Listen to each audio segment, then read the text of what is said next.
Hello and welcome to Procrastination Points video Snark. I'm currently reading through The Betrothed by Kiera Cass. This is not the first video of this book, so I recommend that you watch the other videos before you start this. Links are posted below. Chapter 23. Nora comes in one morning and says that rumor has it that Jameson is going to propose to Hollis after the crowning day celebrations. Delia says that following Valentina and Hollis giving the crowns to Quentin and Jameson, a lot of people are in support of Hollis now. Nora gets them both back on track and says that they have to finish making up their new dance as well as finishing making Hollis's dress for the event. However, Nora is the only one who seems to care about any of this. Not even Delia seems to care anymore. Later, the three girls plus Scarlet practice their dance. Hollis complains that with the visiting royals they don't have time to make up a new dance and they're just piecing together things from other dances. Hollis tells Scarlet that she's really good at dancing. Nora is surprised by it, since isolate people don't do a whole lot of dancing. Scarlet is quick to brush off the compliment and says that she thinks her natural grace is from swordsmanship. As they continue on, Scarlet makes a remark that the others probably take as something said in passing, but only Hollis seems to understand. The Esau family fled from the horrible political situation in Iceland, and Quentin views them as traitors. They might have family still in Iceland, but it's not like they can just ring them up for a chat whenever they're feeling blue. They're in another country, having to work for the first time, and their status in Corona isn't yet set. Scarlet goes on to say that her family has already found some land and they're planning to leave the palace after crowning day. As they finish their dance practice, Hollis goes over to another room in her apartment to be alone. She keeps telling herself that it's for the best that the Esau family is going to be gone, that as soon as Silas is out of sight she can refocus her attention on Jameson. But yet she cries herself to exhaustion. Chapter 24. Crowning day arrives and Hollis is mildly disappointed at how ordinary that it feels. Delia tells her that something was delivered and that it's probably another crown. Instead, they find 3 crowns. Delia asks which one Hollis wants to wear, but as Hollis contemplates them, she thinks about how Silas once said that clothing can send a message as much as anything, so she tells Delia that it won't be any of those, but not to send the crowns back so that it'll be a surprise.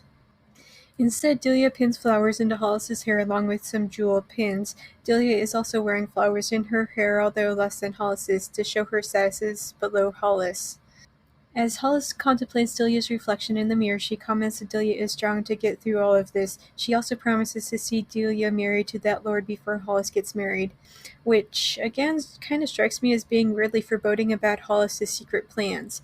And then Hollis's mother comes in because it's been a while since we've seen her. She starts ranting about the flowers and screams about the crowns, but after exactly 2 seconds, Hollis manages to convince her mother that the flowers will stay, because of course she does. Hollis and Delia then leave Hollis's still unnamed mother behind and make their way to the Great Hall for the ceremony. There, Hollis reflects that Jameson is the last of his line without his parents and also without siblings. I'm betting that a lot of his various cousins are eyeing his throne and hoping that Jameson has an early death without a proper heir. She also explains about the symbolic recrowning that Jameson will undergo and that the rest of this celebration is basically party until dawn. Everybody watches this. Some guy comes out, gives Jameson's entire lineage, and then puts the crown on Jameson's head. Jameson then gives a standard speech about the prosperity of his kingdom, yada yada yada, and then people call for dancing as the chapter ends. And I know that it's been a short video, but there is honestly not much to say. These 2 chapters were a pointless filler. Hopefully we'll actually see something happening in the next chapter, what with the promise of a proposal from Jameson and all that. Thanks for listening to my book Snark on YouTube. New videos are up every Monday. Be sure to like this video, subscribe, and turn on notifications so that you don't miss anything. Also, while you're waiting for the new video next week, be sure to catch up on my other video series. If you're already caught up with that, then you can head over to Tumblr for my main book Snarks, always free and updated daily. People who support me on Patreon also have early access to my daily Snark, but also bonus Snark that isn't up anywhere else. People who donate to me either by supporting me on Patreon or by making a one-time donation via PayPal or Ko-fi also get shoutouts in my videos.